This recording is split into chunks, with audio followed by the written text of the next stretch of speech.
Good morning all of you. बेटा आप शुरू करते हैं आज की जो क्लास है। कल हम लोगों ने सिग्निफिकेंट फिगर के बारे में सीखा था। आई होप आप सबको वो प्रॉपर वे में आ गया होगा। अगर किसी बच्चे को कोई डाउट है सिग्निफिकेंट फिगर के बारे में तो वो मुझसे पूछ सकता है। किसी को है बेटा कोई डाउट? नहीं है? No sir. ओके, कोई बात नहीं। तो आइए हम कुछ क्वेश्चंस आपसे पूछते हैं। आपके सामने एक बोर्ड शेयर किया जाएगा, उसमें मैं प्रॉब्लम राइट करूंगा। मैं किसी बच्चे को बाय नेम नहीं बुलाऊंगा। आप देखते हैं सबसे पहले आंसर कौन प्रोवाइड करता है, आपके ऊपर डिपेंड करेगा। तो आइए शुरू करते हैं। बेटा हमने एक वैल्यू ली, सपोज वो वैल्यू है 0, इसको हम रेड ले लेते हैं, 0.005013। ठीक है, अब आपको बताना है how many significant in this particular given value.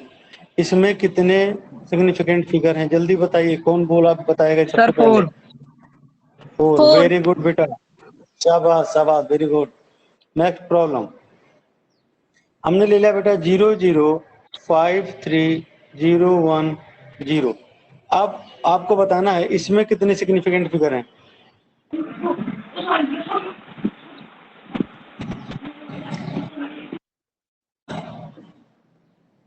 बताओ बेटा, जल्दी बताओ। सुमित, भावना, बोलो बेटा, जल्दी बोलो। कितने? 5। किसने बोला 5? सर हमने। भावना, डॉक्टर सत्येंद्र ने। ठीक है, और कोई? और कोई बताइए। सर 4। रचना ने 4 बोला। और कोई? इसमें बेटा 4 है, जिसने बताया 4 वो सही बताया। भावना, डॉक्टर सत्येंद्र बेटा आपका गलत था। लेकिन अब कितनी है? अब मैंने यहाँ मीटर लिख दिया, 00530110 के बाद मैंने मीटर लिखा बेटा। अब कितनी है? सर 5 5। यस, अब 5 हो गई। मैंने आपको उस दिन बताया था कि जब वो सिग्निफिकेंट अगर मेजरमेंट में आएगा, जैसे आपने मीटर लिख दिया तो मीटर मेजरमेंट में आ गया। अगर मीटर ना होता तो लीडिंग और ट्रेलिंग दोनों जीरो सिग्निफिकेंट नहीं होते, ये मैंने आपको बताया था। याद आया ना आपको? आइए एक प्रॉब्लम और लेके चलते हैं।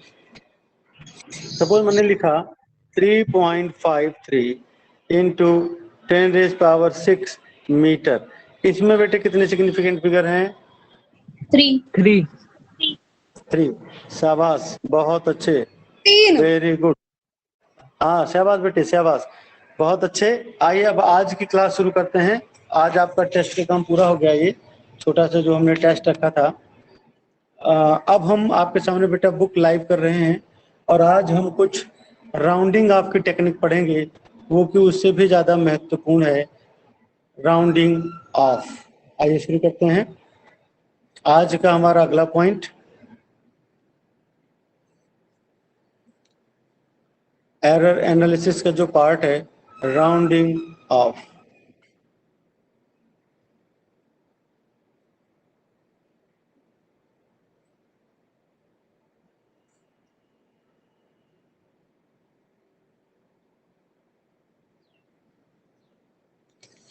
देखिए बेटे, अब ये टॉपिक शुरू रहा हमारे पास, this is our rounding of.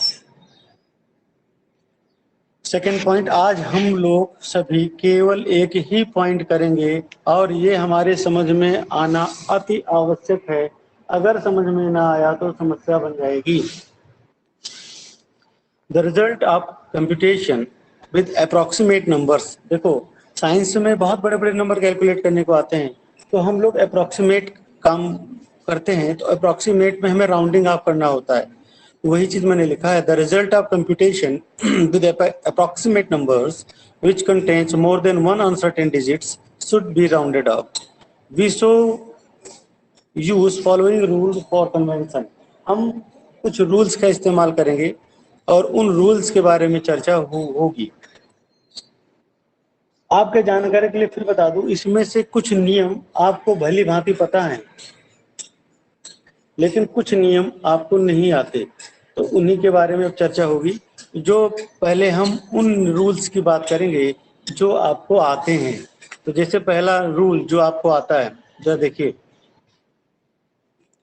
If the digit to be dropped is less than 5, अगर हम किसी नंबर को छोड़ते हैं और वो नंबर 5 से छोटा है, then preceding digit is left unchanged. जो प्रीसीडिंग डिजिट होती है उसमें हम कोई बदलाव नहीं करते। उदाहरण के तौर पर जैसे कि यहाँ पर मैंने लिया 7.82, ठीक है, हमको ये 2 क्या करना है, राउंडेड ऑफ करना है, हमें इसको छोड़ना है, राउंडिंग ऑफ करना है। तो अगर ये 2 लेस देन 5 है तो जो हमारा प्रीसीडिंग डिजिट है 8, उसमें कोई प्रभाव नहीं पड़ेगा, यानी कि हो जाएगा 7.8। या अगर हम दूसरा एग्जांपल लेते हैं, you are taking 3.94 and we rounded off 1 digit 4, so preceding digit remains unchanged because 4 is less than 5, so its rounded off will be 3.9। कितना बनेगा, 3.9। बताओ बेटा, पहला नियम आपको आता था ना पहले से? Yes sir. हाँ, ये रूल्स बेटे आपको पहले से आते थे, आपको पहले ही सिखाए जा चुके हैं। और अब दूसरा वाला भी नियम आपको आता है, आपकी जानकारी के लिए मैं बता दूं, दूसरा वाला नियम भी आप सभी को आता है। आइए, तो जो पहले आता है पहले वो वाला कर लेते हैं, क्योंकि जो आता है उसमें बड़ा आनंद आता है उन चीजों को करने में। दूसरा भी आपको आता है, ये शुरू करते हैं। If the digit to be drop is more than 5, अगर जिस डिजिट को हम ड्रॉप करते हैं वो डिजिट 5 से बड़ी है, if the digit to be drop is more than 5, then preceding digit is raised by 1। जैसे कि we are taking the example 6.87, इसमें हमको 7 को बेटा राउंडेड ऑफ करना है। अगर 7 को आपको राउंडेड ऑफ करना है तो आप भली भांति जानते हो, because 7 is your greater than 5, so preceding digit raised by 1 and you have to put 6.9। बताइए, आता है ना ये अभी आपको? Yes sir. हाँ, शाबाश, ये आपको। हाँ, अच्छा, एक और एग्जांपल ले लेते हैं। We are taking 12.78 and we have to take 1 digit rounded off, हमको केवल एक डिजिट को राउंडेड ऑफ करना है। अगर 8 को राउंडेड ऑफ करना है तो आप जानते हैं 8 is more than 5, so preceding digit 7 is raised by 1 यानी कि 12.8। बताइए, आता है ना? Yes sir. Yes sir. Good, इतना तो बेटे आपको आता ही था, शाबाश। अब बात आती है जो आपको नहीं आते, जो आपने नहीं पढ़ा, अब उनके बारे में जानकारी हमें प्राप्त करना है। अब बेटे 3, 4, 5 पर हमें फोकस करना है, कहीं गलती से भी गलती ना हो, क्योंकि ये चीजें हमें कम आती हैं तो फिर उसे परफेक्ट करना जरूरी है। अभी तक हमने सीखा था, any digit to be drop is less than 5 or greater than 5. If less than 5, then preceding digit remains unchanged. If dropped value is greater than 5, then preceding digit raised by 1. अभी तक हमने यही सीखा ना बेटे? आदित्य, यही सीखा ना? हाँ जी, भावना जी। गुड शीतल, गुड। आइए, अब हम बेटा उसकी बात करेंगे जिसमें पंगेबाजी है थोड़ा सा, तो आइए शुरू करते हैं। If the digit to be drop is 5 followed by other than 0, यानी कि हमें ऐसी डिजिट को ड्रॉप करना है जो कि 5 है लेकिन 5 के बाद नॉन जीरो है। क्या है? 5 के बाद नॉन जीरो, जीरो नहीं है। अगर 5 के बाद नॉन जीरो है तो क्या होगा, सबसे पहले ये सीखना है। If the digit to be dropped is 5 followed by non-zero digit. If the digit to be dropped is 5 followed by the digit other than 0, अगर 5 के बाद 0 नहीं आता, 5 के बाद नॉन जीरो आता है, then preceding digit raised by 1. I am taking the example, suppose 16.353, जैसे हमें ये डिजिट ड्रॉप करना है। अब ऐसा ड्रॉप करना है तो 5 ही ड्रॉप होता है। 5 के बाद क्या आ रहा है, देखिए आपको नॉन जीरो आ रहा है 3, तो 5 3 53 ये सारे ड्रॉप होंगे और उस सूरत में जो आपका रिजल्ट आएगा वो आएगा 16.4। If the digit to be drop is 5 followed by non zero. अगर 5 है, 5 के बाद क्या आता है आपका नॉन जीरो आता है, उस समय आपको ध्यान रखना है कि जो आपका प्रीसीडिंग डिजिट है उसमें एक बढ़ जाता है। बताओ बच्चों, आपको नहीं आता था ना ये नहीं आता No, था ना sir. बेटे? गुड, अब आ गया ना सभी बच्चों को, नियम आ Yes. गया ना बेटे अभी? Yes, sir. Very good, very good. आइए अब हम अगला वाला रूल पढ़ते हैं जो कि हमें पहले नहीं आता था, अब सीख लेना है। रूल नंबर 4, नियम नंबर 4। नियम नंबर 4 और नियम नंबर 5 में थोड़ा सा अंतर है, दोनों एक जैसे हैं। अभी हमने बोला if the digit to be drop is 5 followed by non zero, then preceding digit of 5 is raised by 1. Now the rule number 4 says if the digit to be dropped is 5, 5 है, 5 or 5 followed by 0, 5 है या 5 के बाद 0 है, 5 के बाद 0 आता है, then preceding digit left unchanged if it is even. Even में हम कोई बदलाव नहीं करेंगे। आइए उदाहरण लेते हैं बेटे, जैसे हमारे पास है 3.25 या 3.250, हमने दो एग्जांपल साथ लेके चलना है। मैंने कहा if the digit to be dropped is 5 or 5 followed by 0, then preceding digit remain unchanged if it is even. अगर ये इवन है, दो क्या है देखिए, दो इवन नंबर है ना बेटे, और ये भी दो इवन नंबर है, तो जो तो जो बेटा प्रीसीडिंग डिजिट होगा वो उसमें कोई प्रभाव नहीं पड़ेगा, यानी कि we got the answer here, यहाँ हमें आंसर मिलेगा 3.2 एंड यहाँ पर भी आंसर मिलेगा 3.2। आई होप क्लियर हो गया ना? Yes, sir. Yes, sir. Good. अगला है if the digit to be dropped is 5 और 5 followed by 0, then preceding digit is raised by 1 if it is odd. अगर ये ऑड है, जैसे कि हमने लिया, क्या लिया भैया, हमने ले लिया 3.35 और 3.350, अगर हमने ये ले लिया तो देखिए 5, this is the 5 followed by 0 in both the cases because 3 is odd, so this is raised by 1 and you got the answer 3.4 and here also got 3.4। समझ में आ गया बेटा? Yes, sir. Yes, sir. Good. अब अगला point जो है हमारा वो आता है एरर का, लेकिन यदि आपके समझ में आया तो अब हम लोग थोड़ा सा टेस्ट क्यों ना कंडक्ट कर लें, टेस्ट कंडक्ट कर लें एक छोटा सा। Yes, sir. हाँ, we are conducting a test for our convenience, अपनी थोड़ा सा जानकारी को प्राप्त करने के लिए। आइए मैं आपके सामने इधर साइड में व्हाइट बोर्ड ला दिया हूं, आइए अब शुरू करते हैं। हमने लिया what we are taking the digit, suppose that 8.359, दूसरा ले लिया 8.350, अगला ले लिया 8.65। अब आपको बताना है बेटे इसका आंसर क्या होगा, इसका आंसर क्या होगा और इसका आंसर क्या होगा। तो सबसे पहले कौन बच्चा बताएगा कि अगर हम 8.359 को राउंडेड ऑफ करेंगे तो what was the result? Amrita Sir, क्या जुड़ी हुई है? 8.4. एक मिनट बेटा, अमृता क्या जुड़ी हुई है? अमृता सर, हम ग्रुप में बताएं? मैसेज कर रही। हाँ बेटा बताओ 8.359 में क्या होगा? सर 8.35 रहेगा। पक्का? Yes sir. Yes sir. अच्छा, और कोई बच्चा? Anyone other sir in the 8.4। Class? 8, yes, 8.4, this is the right answer. Why 8.4? बेटा अभी अभी मैंने कहा था कि if the digit is to be dropped is 5 followed by non-zero. अगर कोई डिजिट ड्रॉप किया जाता है वो 5 के बाद क्या आता है? नॉन जीरो आता है। नॉन जीरो मान 1 2 3 4 5 6 7 8 9 कोई भी आ जाए 1 to 9।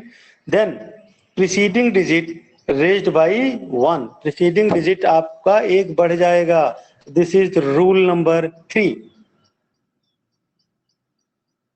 आपने गलती कर सर दी। दूसरे का हाँ, दूसरे का 8.4। बताइए। सर 8.4। दूसरे का 8.4। सभी बच्चे सहमत है 8.4 से? Sir All 8.3। of you 8.3। Anyone else in the class? और भी बताइए। सर 8.4। 8.4 भाई 8.4 ही होगा।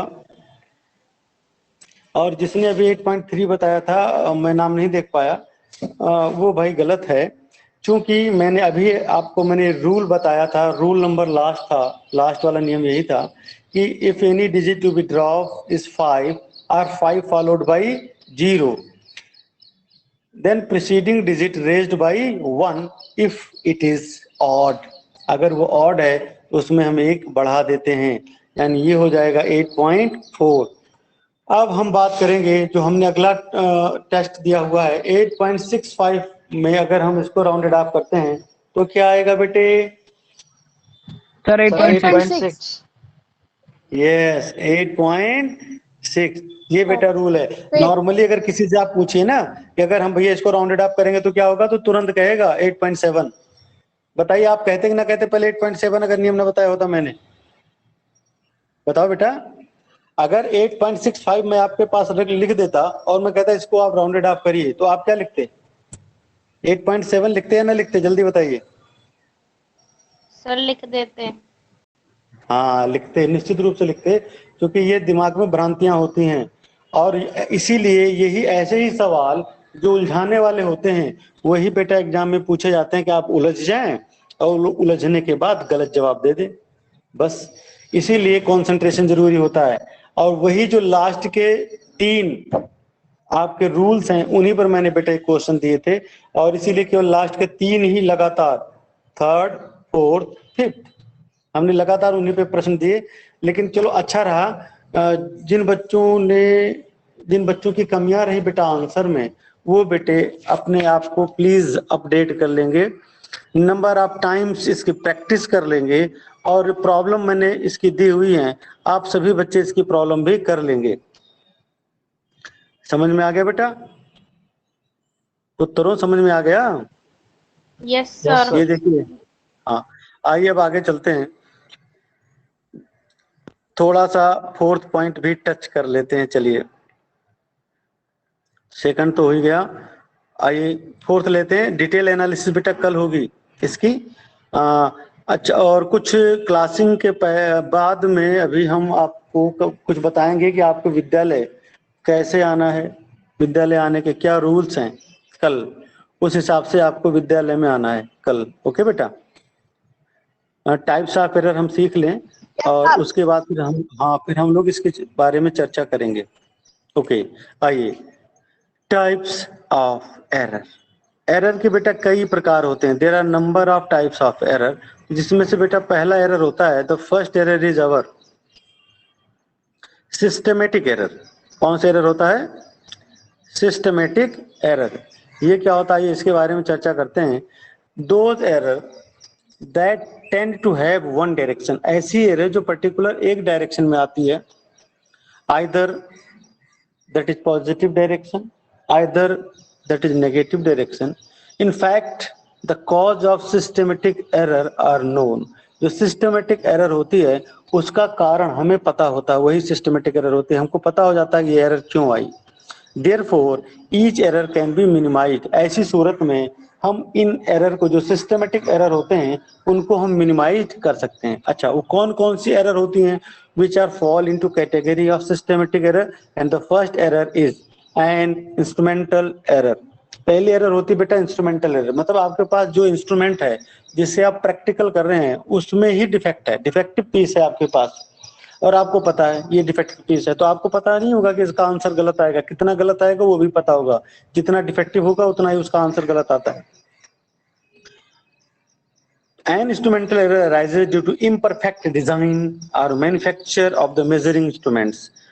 For example, an ordinary meter scale may be worn off at one end. जैसे हमारे पास माना कि एक फूटा था, मीटर स्केल था, वो किन्हीं कारणों से वर्न ऑफ हो गया एक एंड उसका, तो जाहिर सी बात रिजल्ट प्रॉपर नहीं आएगा। In vernier calipers, if the zero mark of vernier scale may not be coincide with zero mark of the main scale, and so on. इसी प्रकार से बहुत सारी कमियां हो सकती हैं। दूसरा है बेटा पर्सनल एरर।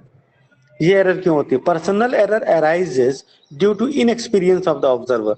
ये एरर मोस्टली आ ही जाती है क्योंकि जो बच्चे नए नए आते हैं लैब में वो इनएक्सपीरियंस होते हैं, और इन एक्सपीरियंस होने के नाते वो प्रैक्टिकल को उस रूप में परफॉर्म नहीं करते जैसा कि उनको करना चाहिए, जिसके कारण फिर उसमें एरर्स आ जाती हैं।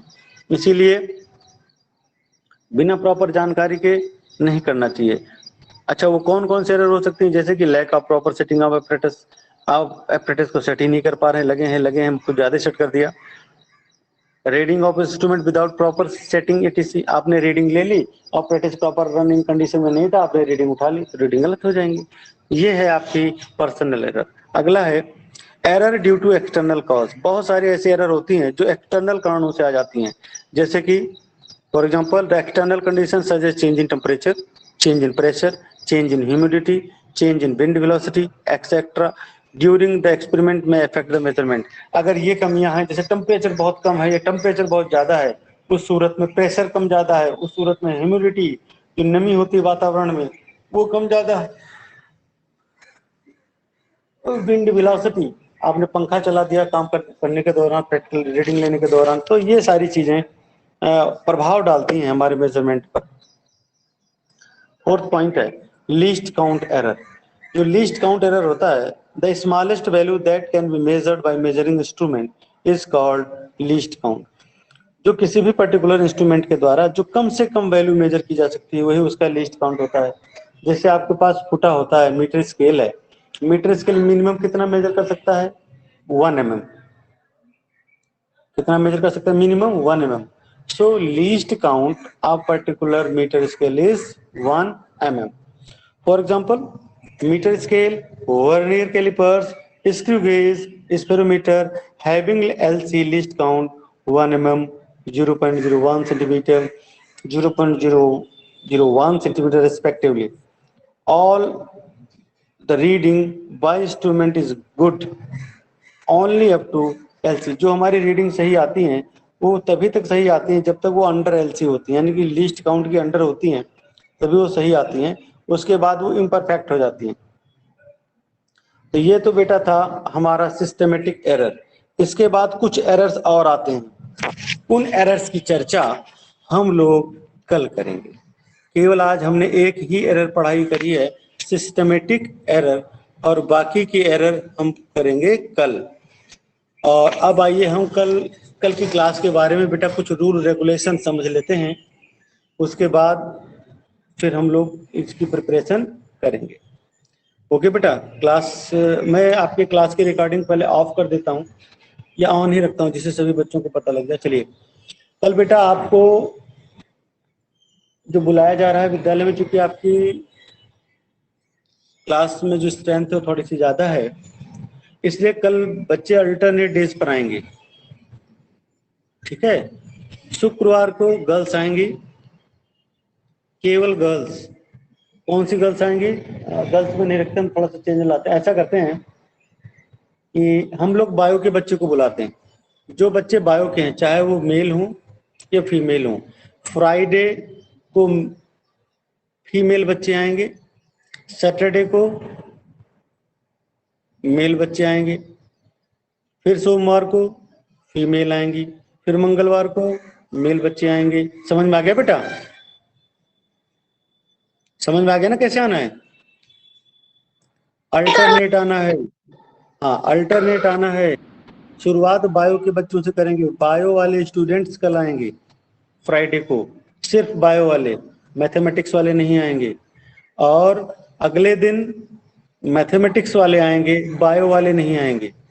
इसी प्रकार से अल्टरनेट डेज में आपकी क्लासेस लगेंगी।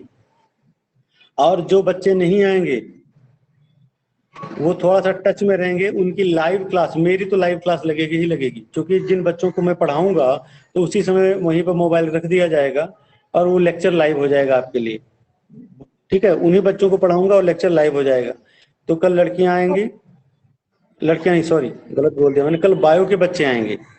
जो भी बच्चे, जिन बच्चों ने मेडिकल लिया हुआ है, कल मेडिकल फील्ड के बच्चे आएंगे। अगले दिन नॉन मेडिकल, फिर मेडिकल, फिर नॉन मेडिकल, फिर मेडिकल, फिर नॉन मेडिकल। इस प्रकार से बच्चे आप आएंगे। सोमवार मेडिकल, मंगलवार नॉन मेडिकल, फिर बुधवार मेडिकल, फिर बृहस्पतिवार नॉन मेडिकल, फिर शुक्रवार मेडिकल, फिर शनिवार नॉन मेडिकल। इस प्रकार से आपको विद्यालय आना है। पहली बात तो ये कि कौन कैसे आएगा। बाकी के बच्चे बिल्कुल विद्यालय नहीं आएंगे, क्योंकि मैं उनको उसी समय वापस करूंगा। अगली बात बहुत अहम, सभी बच्चे घर से रिफ्रेशमेंट लेकर आएंगे। कोई भी बच्चा साथ में भोजन यानी कि फूड, खाना, लंच, डिनर कुछ भी लेके नहीं आएगा, सीधी सी बात है। किसी भी बच्चे को खाना नहीं लेके आना है, सिर्फ बोतल में पानी लेके आना है, बस ओनली बोतल में पानी और आपकी बुक्स, और कुछ नहीं लाना है। दूसरा, सभी बच्चे यूनिफॉर्म के साथ साथ मास्क में आएंगे। कोई भी बच्चा विदाउट मास्क नहीं आएगा। अगर आपका टेम्परेचर ज्यादा है किन्हीं कारणों से तो विद्यालय नहीं आना है, आपको मुझे इन्फॉर्म कर देना है। ठीक है, अल्टरनेट डेज में आना है, जैसे कि मैंने आपको डेज बताए, मेडिकल, नॉन मेडिकल, ऐसा करके आपको अल्टरनेट आना है। मास्क के साथ आना है, यूनिफॉर्म में, विदाउट यूनिफॉर्म नहीं आना। और सबसे अहम बात, जो मैंने एक लेटर शेयर किया था, कंसेंट लेटर, ग्रुप में पड़ा हुआ है कंसेंट लेटर, आज शाम को मैं पुनः शेयर करूंगा। वो कंसेंट लेटर अपने पेरेंट्स से साइन करवा कर आपको मेरे पास जमा करना है। सभी बच्चों को मेरे पास वो जमा करना है। अगर आपके पेरेंट्स ने कंसेंट लेटर साइन करके नहीं दिया, तब आपको स्कूल में क्लास लेने की परमिशन नहीं मिलेगी। आई होप समझ में आ गया होगा। किसी बच्चे Yes, को sir. कोई डाउट है तो उससे पूछ ले। एक बार पुनः रिवाइज कर देता हूँ। आपको अल्टरनेट डेज में आना है, मेडिकल, नॉन मेडिकल के टर्म में, और टर्म शुरू होता है कल से, फ्राइडे से medical, then non medical. After that आप सभी को विद्यालय की यूनिफॉर्म में आना है, विद मास्क, मास्क के साथ आना है, विदाउट मास्क कोई बच्चा नहीं आएगा। दूसरा, केवल वाटर लेकर आना है, जो है लंच लेके कदापि नहीं आना है, घर से ही खा के आइए। 3 घंटे का स्कूल होगा, 9 to 12, 12 बजे आपकी छुट्टी हो जाएगी और 9 बजे आपकी एंट्री होगी। 9 to 12 स्कूल है बेटा, 3 घंटे का, 3 आवर्स ओनली। इन सारी बातों का आप विधिवत ध्यान रखेंगे। आई होप समझ में आ गया होगा। अगर कोई क्वेरीज है आपकी ब्रेन में तो आप मुझसे पूछ लीजिए, बाकी मैं शाम को नोटिस डाल दूंगा। सर हाँ बेटा, जो ग्रुप में लेटर है उसे हम अपनी नोटबुक में लिख ले या फिर प्रिंट आउट निकलवाए उसका? हाथ से लिख लो बेटे, 4-6 लाइनें ही तो हैं, हाथ से लिख लीजिए, जी सर। जैसे आप एप्लीकेशन राइट करते हो। हाँ, ये पूछ रही थी सर मैं। हाँ, नहीं, सभी बच्चों के लिए है वो, हाथ से लिख लीजिए, नो प्रॉब्लम एट ऑल। हाथ से लिखिए और उसके बाद उसको लाइए। ठीक है ना बेटे, रखें अब। ठीक है। ओके, क्लास रिकॉर्डिंग आपको बेटा, बाय बाय।